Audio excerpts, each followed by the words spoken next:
Wouldn't it be great if we understood the cause of diseases like cystic fibrosis, diabetes, etc.? Folks, I'm going to be addressing those today. Also, we have a doctor named Philip Blair who's coming in, and he says what he's going to talk about could be a total game changer in healthcare. Dr. Fred Pescatore, all the way from New York, a guy I love, is going to be here talking with you about something I swallowed this morning after breakfast. And then a couple surprises. All that, and I assure you a whole lot more, on the only show that teaches you how to know the cause. Today's Know the Cause is brought to you by Dr. Ohhira's Probiotics. Discover the Dr. Ohhira difference. My name is Doug Kaufman.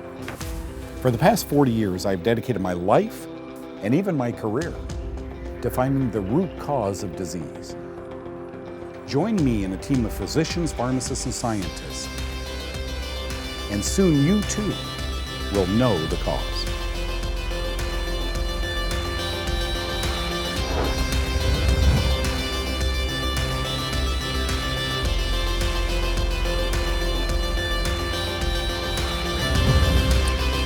You know, you never know when you're going to see American Ad Council signs.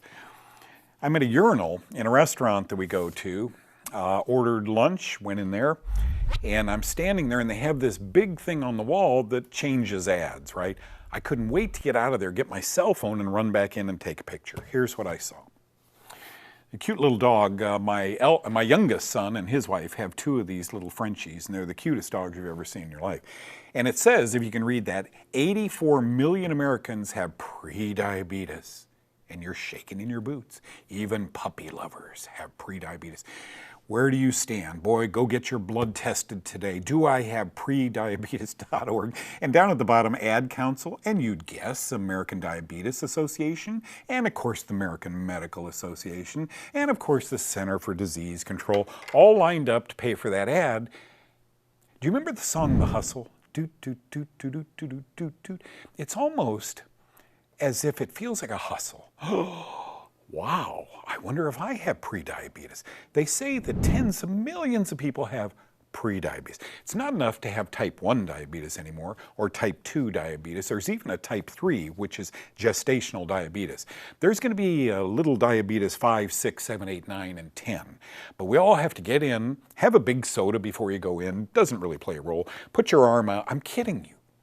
There's no predeterminants, folks. Nobody at the lab says, hey, we don't want you to eat a lot of carbs. They convert to glucose. We don't want you to drink a soda for it. So you go in and give a tube of blood. Should be done on an empty stomach. Remember that if you're going to do this, if you're going to go get tested for prediabetes. Now, it just feels like such a hustle, folks. If we're not in a doctor's office, if we're not spending money on doctors or emergency rooms or medications, there's something wrong with us. I'm one of those proud that is not.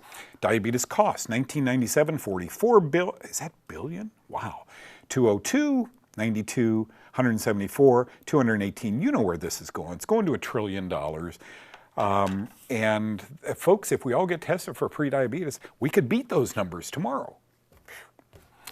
Peanut and corn, these foods and grains in general are sometimes contaminated with fungal byproducts. You know their names because you watch Know the Cause. They're called mycotoxins. Aspergillus and penicillium fungus make several known poisonous mycotoxins, including ochratoxin, aflatoxin, and potulin. I think you hear me talking about this on Know the Cause, especially aflatoxin, because aflatoxin is made by Aspergillus mold, and it definitely causes cancer in humans, okay? And they're studying 6 others that they say probably or possibly might be, several of them cause cancer in animals, but they haven't said yet that it's not okay for us to eat. So keep eating, get your prediabetes. I'm being facetious, and I hope I'm not being cynical. But just be careful out there. If you watch what you eat, and you exercise regularly and you take proper supplementation, right? You get a little sun, not a lot of sun, maybe you won't need to go test yourself for prediabetes. Okay, let's go to the next one. Mycotoxins and diabetes. Remember that word ochratoxin? It creates the very definition of type 2 diabetes. It creates insulin resistance. It also damages the kidney. Oh, by the by, we're getting into it in our grain supply. So if you're eating cereal and grains and pasta, you're probably getting this in your food supply. Aflatoxin blocks the breakdown of sugar in our cells and liver. So high blood sugar levels remain high. They can't go down. Fungi thrive in a high sugar environment. So you find yourself eating more and more sugar because the fungus wants you to. And finally, potulin inhibits human cells from using oxygen. Fungal cells can live without oxygen, so potulin creates an environment that's really good for fungus to grow in. Can you believe that? I mean, we're getting into these mycotoxins. And these mycotoxins may be inducing pre-diabetes. Did you just hear me say if you change your diet, maybe avoid grains and sugar and peanuts, you might be okay? If I had diabetes, I would work with a doctor who is open-minded. Yes, I would find him or her. With permission, I would change my diet to the Kaufman 2 diet that avoids grains. I'd remediate fungus with antifungal drugs, which the doctor can prescribe, or supplements, and there are 1,000 of them. I'd enhance my immune system with supplements and exercise, because that's it. That slide hit it. You have to know the cause. We are running from doctor to doctor to doctor with symptoms of diabetes or prediabetes. What's the cause of it? Now you know a little bit more. Folks, you have asked me for years, you think I'm some pro at this or something, Doug, if you had cancer and you were in chronic pain, would you take an opioid or would you use marijuana? No brainer for Doug. You know my thoughts on drugs, folks. I hope I never come to that point, but there are millions of people who are. We sought the most talented mind in this field, this growing field of using herbs and weeds, and marijuana is one of them. What would you do, folks? Joining us right now is Philip Blair. Dr. Blair is a medical doctor. He is also a West Point graduate, Army. He's a combat physician in the Gulf War. He and I have a lot in common, actually. And thank you, Dr. Blair, for coming on. And thank you for that passion. What is it about this plant that you said after you retired from the military, I need to study this more? Well, in my opinion, this plant and the substances that come from it, particularly cannabidiol, can absolutely change the landscape of the health community for the entire world. Man. Okay, now let's start then with something called pain. Folks, I got to tell you, in 1955, Tylenol became an elixir for children.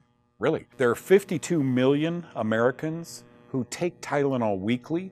But as a drug, Tylenol is in 600 products, generating $1 billion a year. And you look at the history of this stuff with liver and skin problems, and yet we keep running to it. Why? Because our doctors don't know what Dr. Blair knows. If you had that choice, what would you do, Dr. Blair? Well, what I do now for my family and for myself is the first thing in my medicine cabinet is going to be cannabidiol, because I can control the pain, I can control migraine headaches, I can control all aspects, whether it's oral or topical use. I can control the symptoms immediately by using CBD. I've heard there are now people that have vape, CBD vape, where you inhale like a cigarette, and I know that would be a pretty quick portal of entry. I know sublingually, under the tongue and so forth. And then there are people who make capsules of CBD. I guess it all depends on how quickly you want it to work, correct? Well, that too, and it's a matter of preference. And some people abhor the idea of smoking, and so vaporization may not be for them. But in terms of the delivery, that's the fastest way to deliver the most effective dose of CBD directly to the brain, is by vaporizing it, going into the lungs, delivering it to the lungs, and then immediately to the brain. 10 seconds delivers it, and it can have quite profound effects. The next best way is by sublingual dosing, where you're putting it under tongue or swishing it in the mouth for improved absorption. Even capsules. I have people to identify the benefit by biting the capsules or letting them dissolve so that they can swish those, and only when necessary have them swallow that and rely on the gastrointestinal system, because it has to go through the liver processing and it gets degraded along the way. Now, there's some improved products that are now available. Something called liposomes puts it into a small blister that is more easily absorbed and more bioavailable. So you even get improved absorption when you're using the sublingual or the oral route. What's with your peers? I wonder why the fear. I guess if you don't learn it, I've often said this, if all you own is a hammer, then the whole world looks like a nail. Are you lecturing? Are you touring? Are you teaching other physicians about this? I'm going everywhere I can. I'm talking to everyone who will listen, whether that is from the MD ranks and the conventional medicine, or it's complementary and alternative medicine. I find that most of those people are receptive and they're willing to look at the literature. A lot of the conventional medicine are standing behind some barricades and they're believing some of the negative propaganda that's been promulgated since the 1970s, which is absolutely blatantly false, but they continue to deny it. Yeah, it's very, very sad. I even had a couple of people who watch my show just say to me, that's it. When you talk about, cannabinoids, I'm not watching you anymore. I mean, that's really the way many in the medical community are today. Such a shame because, Tylenol actually works through the cannabinoid, the endocannabinoid system. We have our own cannabinoid system in our body, and we're activating it from different mechanisms. And in fact, a lot of the diseases that we're encountering are in fact endocannabinoid deficiency disorders. And using things like cannabinoids in a healthy and productive way will restore that system and bring us back to normal. Nothing exceptional, just bring us back to the kind of people we should be, and maybe take off 10 years. Dr. Philip Blair and Colonel Philip Blair, thank you for your service, sir. Thank you for being here with us, and thank you for helping us educate ourselves. I appreciate you. It's an honor to reach out to your audience and tell them the facts about cannabidiol. It's a big audience. They deserve the truth, and you brought it to them. Thank you. Okay, every man watching this show right now owns a prostate or did at one time own a prostate. You're going to learn about an herb that few of you know about that happens to kill fungus. It's called neem with Jenny. Then Dr. Fred Pescatore, my good buddy, talks about something I took 2 of this morning, probiotics. Watch. Hi, I'm Jenny Herbacek, here with the Cancer Connection. Aside from non-melanoma skin cancer, prostate cancer is the most common cancer among men in all of the United States. So what can we do to combat prostate cancer? Well, I want to tell you about neem.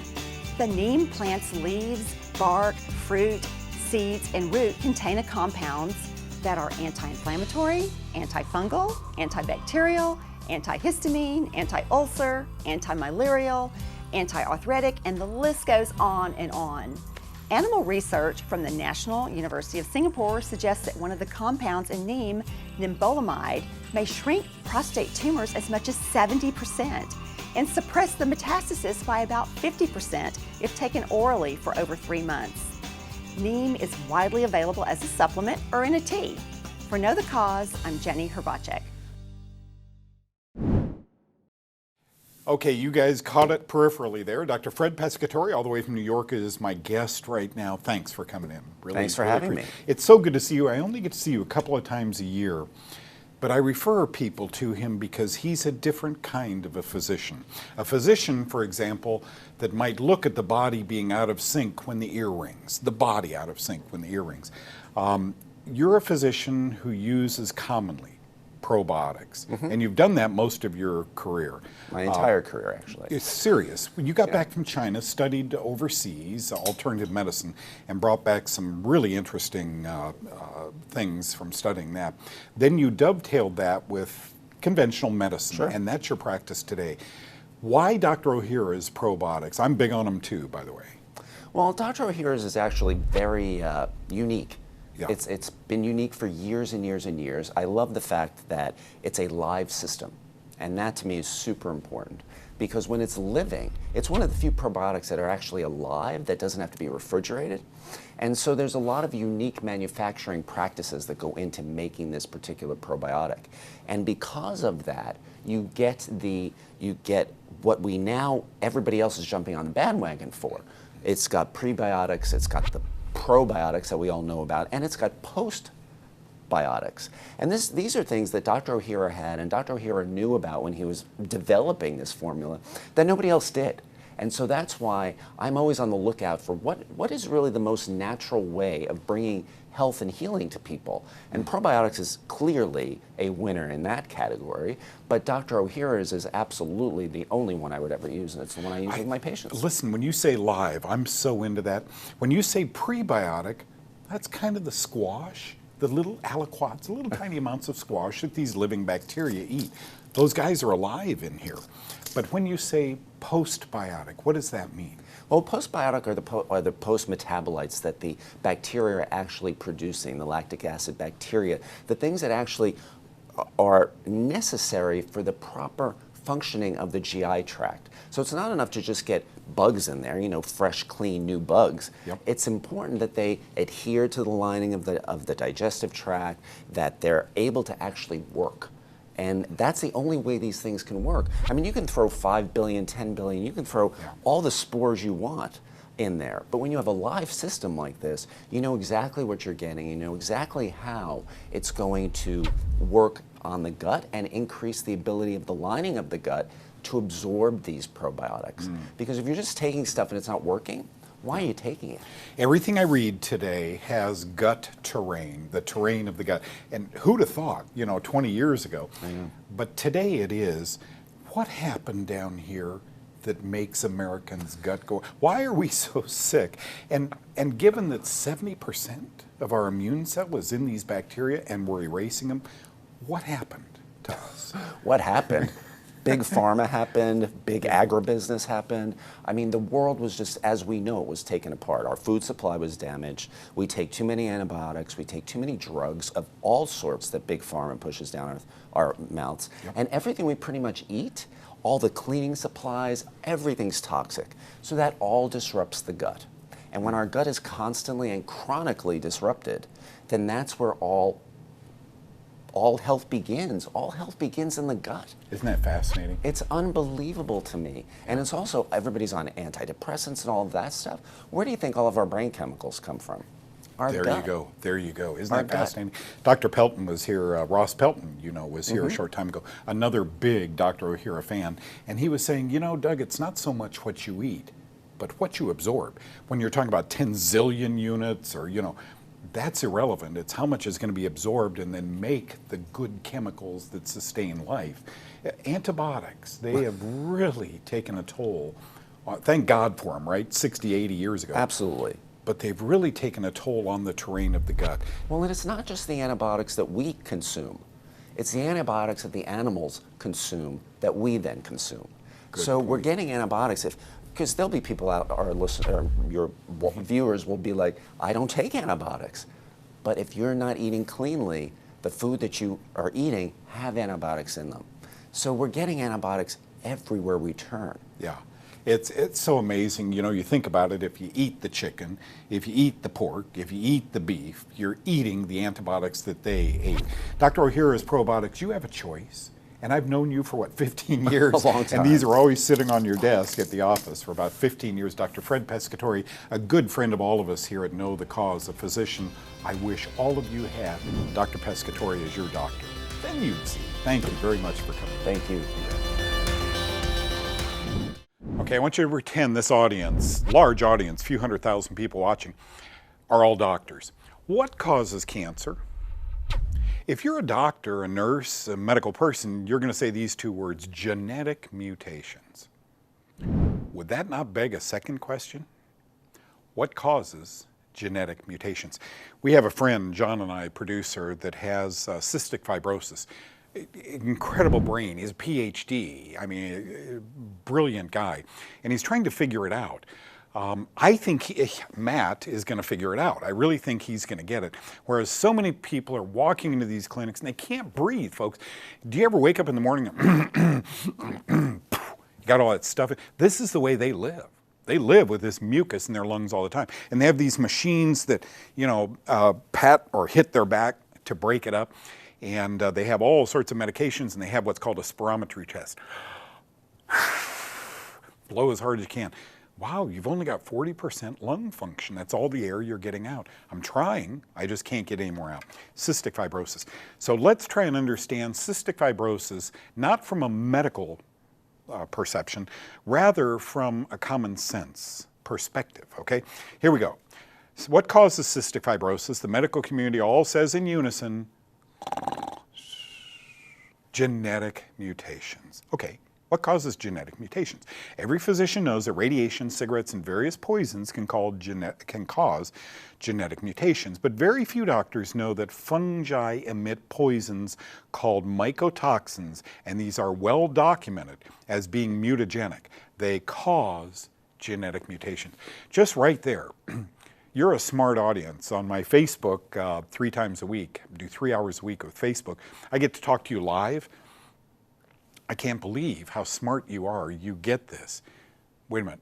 Fungi can cause genetic mutations? I was born in a room, a birthing room, with ducting system, HVAC, that may have been riddled with mold. My first breath, as I cried, was mold, and now I can't breathe. You see where I'm going. Let's go to the next graphic. Fungi causes cystic fibrosis? Are you kidding me? University of Illinois researchers have discovered that indirectly, I love that word, an antifungal drug may help CF patients. Using yeast cells, that alone could tell you something, but yeast cells are very much like human cells. Using yeast cells, they confirm that genetic mutations not only cause cystic fibrosis, but these mutations clog an essential ion transporting tube that allows minerals into cell membranes. With this tube now clogged, CF, cystic fibrosis mucus symptoms begin. Okay, stay with me on that. Clogged tubes are opened when? When the antifungal drug that's used every day called amphotericin B, it's been around 50, 60 years, these tubes that were blocking these ions from being transported open when they use an antifungal drug. They conclude that this antifungal drug works by opening mineral transport tubes clogged by genetic mutations in the CF patient. Here's my take. Could it be that fungus caused the genetic mutations in the first place, and they also injured the transport tubes that caused the mucus symptoms? Isn't that common sense? Ions, these little ions, are antifungal minerals. And when they're blocked, antifungal drugs like amphotericin B open them. Indirectly, that's exactly what's happening. This ain't rocket science. This is just a very simple, and let me show you this. One final note, the researchers stated that the microorganisms that complicate the health of people with cystic fibrosis, which I think is fungus, can survive on little to no oxygen. Wait a minute, fungi thrive on little to no oxygen. CF patients may want to ask their doctors about an antifungal drug or two and a changed diet, and I think you'll see improvement. You see, I'm no rocket scientist. But if an antifungal drug helps cystic fibrosis patients, I don't care about these pathways that ions flow. Here's the bottom line. I gave this patient a pill that only kills fungus, and his cystic fibrosis got better. What are you to make of that? That an ion receptor site was magically transfigured because of it? Or that cystic fibrosis is another fungal disease? I'll let you ponder that. But thanks for watching. So what am I doing cold and flu season? I've upped my ante on Dr. Ohhira's probiotics. I now take them every day, whereas sometimes I may skip a few weeks off season, but I think they help your immune system. There they are. Thank you so much, Dr. Fred Pescatore. There's the phone number. Simply call them and say, I'd like you to teach me a little bit about these and my immune system. Ask questions. That's what they're here for. Dr. Philip Blair, really enjoyed his talk. Isn't this interesting? Do you think hemp could change healthcare? I think it has the potential. Thank you for watching my segments on cystic fibrosis and diabetes. All I'm leaving you with today is this. What if? Because I think it's real. Thanks for joining me.